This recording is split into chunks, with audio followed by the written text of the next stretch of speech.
Welcome back to another edition of Bearcat Chats, and we are talking to parents today as MoveIn is complete. I'm Jacob Wilkins, and we are thrilled to be joined by Linda Salomons. She is the Parent, Family, and Event Coordinator. Rafael Diaz has a son who graduated Binghamton in 2018, Rafael Jr., and Matt, who is entering his junior year, and Sherri Rozansky, who also has a son, Matt, entering his senior year.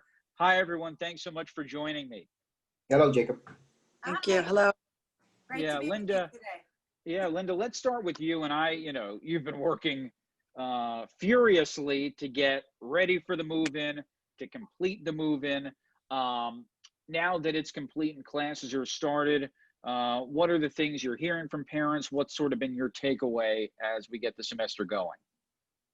Well, I mean, we are excited that move-in happened and heard some great feedback from parent and family members just about the process. As you know, it was over the course of a week, 7 days. So it was a little less, crazy. Parent and family members felt great about the process. I think what comes now is parents go home.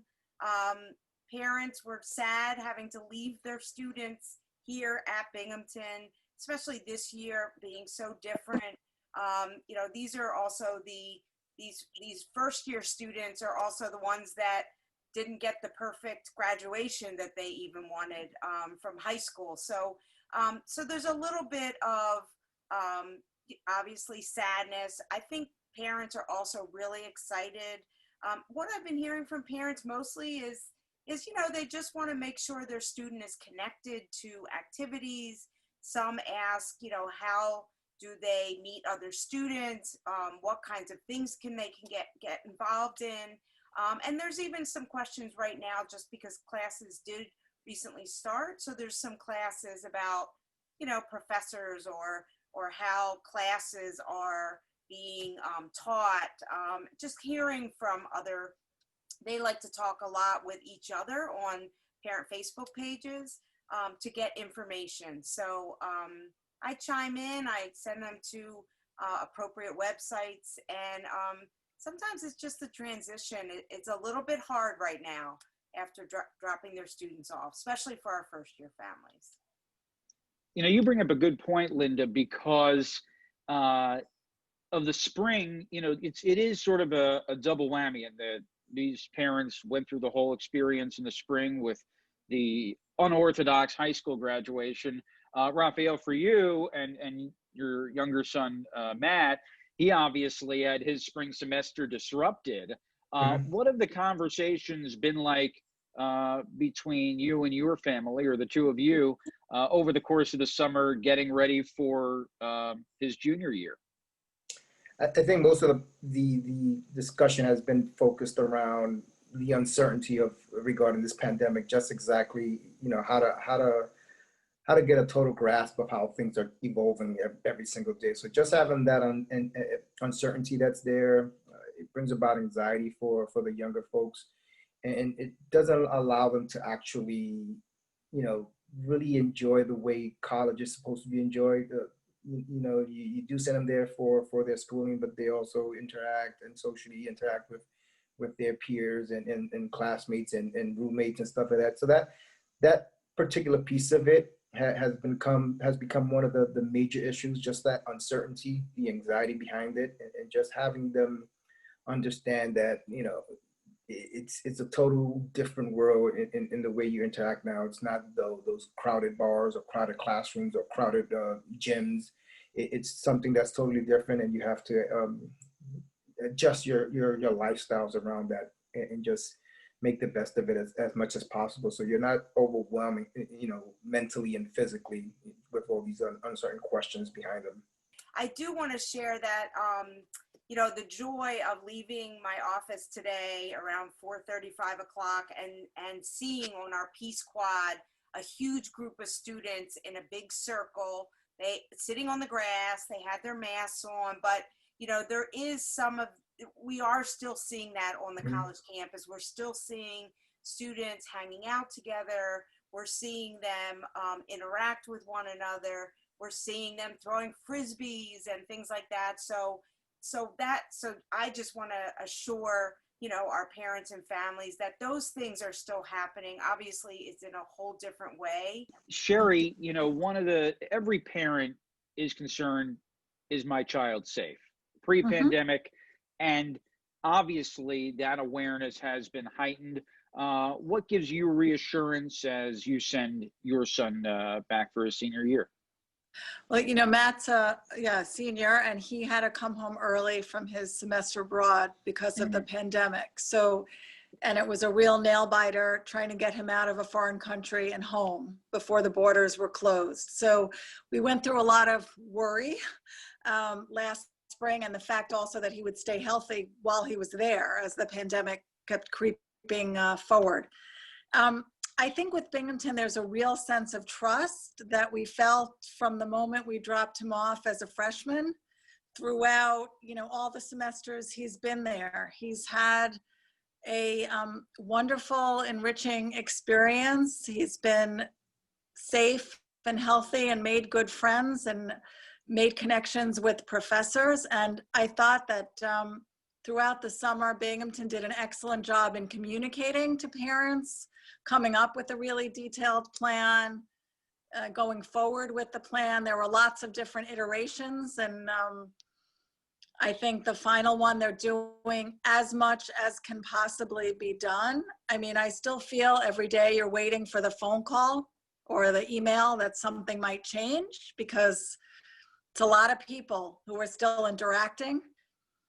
But I don't know, there's something, and my husband is a Binghamton alum, so we definitely have a predisposition towards Binghamton as well. So there was a level of comfort bringing him back to a place that we had a connection to. And it's shown that our trust has been repaid. I mean, our son has had a fabulous experience. So, and we went over everything and talked about all the precautions and safety as much as you can, but still recognizing there are 21-year-olds, 22-year-olds, 18-year-olds, and that's a really tough stage of life to do what they have to do.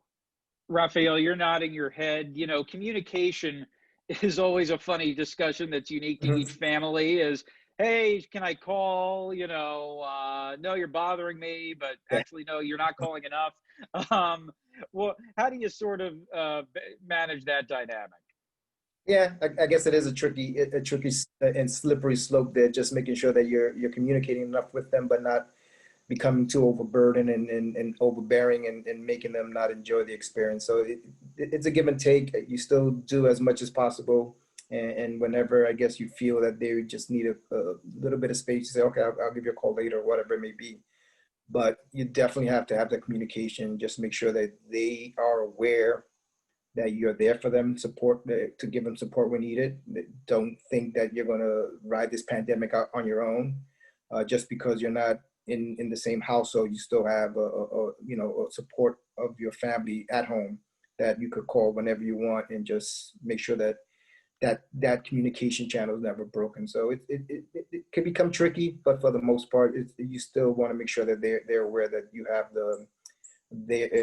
you're there for them whenever your support is needed for them. So I think it's still good with the communication piece. How about for you, Sherri? Well, I think our rule when Matt first went to school was at least one phone call a week, just so that we knew that everything was going well. And actually, I was on a parent send-off, and one of the other parents said, our rule is about a FaceTime call, because you can tell more with the face when you can see the facial expressions. So we put that into practice this year, that once a week, we at least have a face-to-face call.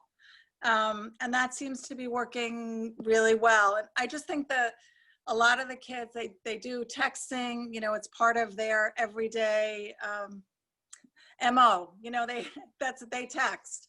So, and we'll get text, in between the call, but having that agreement that we'll see our son at least once a week, that's good by us. And now I'm aging myself because I didn't think I was that old, graduating a decade ago, but there really wasn't FaceTime, or at least my parents didn't know how to use it.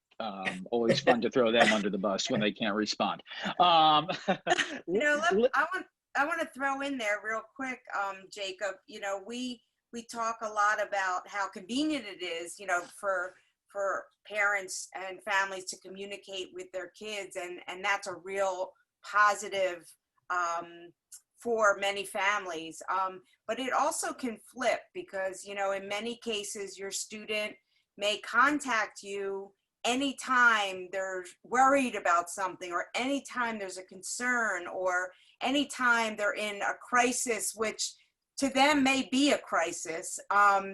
And so it can be difficult also, the transition for family members to kind of throw it back to the student and say, instead of trying to fix it, or instead of trying to help them take care of it, throwing it back to the student and saying, well, you know, who do you think you can talk to in your residence hall? Or do you know that there's a care team available in the Dean of Students office? Or, you know, your residence hall has an area office, and if you need to know more information, you can stop there. So really, for parents, it's a real transition from being kind of like their, you know, activity coordinator. You know, parents set up their haircut appointments, and parents set up their doctor's appointments, and say, you know, really more going towards being a coach or support specialist, is something I like to call it, just because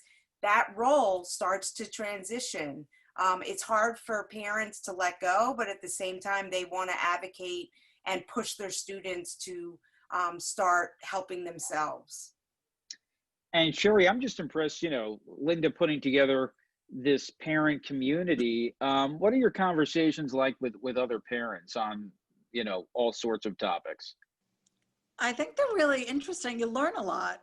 You know, it's sort of everybody, as your children get older, there's less and less contact with parents often, unless they're your friends as well. And there's often less communication with your child as well. You know, so having Facebook forums, and we're involved in the Parent Leadership Council, we've found to be enormously helpful. And you learn a lot, or think of other ideas. It was just even the simple FaceTime idea. You know, I'm from the generation when you lined up on Sunday nights to call your parents on the payphone once a week, and you waited for the rates to drop. So with my own children, I said, okay, it's a phone call, even it's on a cell phone, but it's a phone call. Even though I've used FaceTime, I never think about it. You know, like because generationally, it's very different to me. The phone's the phone. So that was something somebody said that in 2 years, I had never thought of that. You know, and that's a small example. And the other thing is that Linda's a tremendous resource for everything that you'd want, you know, being from things in the Binghamton community, and as well as things at Binghamton. So if there's an issue and you want a referral, Linda's a great go-to person for that. And then there are other parents that you'll see, they're asking things about their kids. And if you know something, you contribute. And if you want to know something, somebody else can usually tell you. It's a big community. So, and I think parents, particularly now with the world the way it is, it's really frightening. So they're looking to connect and looking to other parents who've either been there for reassurance, you know, if you have an older child, or experienced it, or even when you do, if you haven't had the exact experience, because every semester is different and the needs are different as children change. Well, Linda, any final thoughts as we wrap things up and calm our parents in the Bearcat community's nerves? I think just that you'll get through it. It can be, I'm a parent of also children who have I have two in college, one who's out of college. And so it's just a transition, and we have raised our children well, have confidence in them, communicate with them, but also, you know, you'll start to set them free, and it can be very difficult. We've raised these children for 17, 18, 19, 20 years.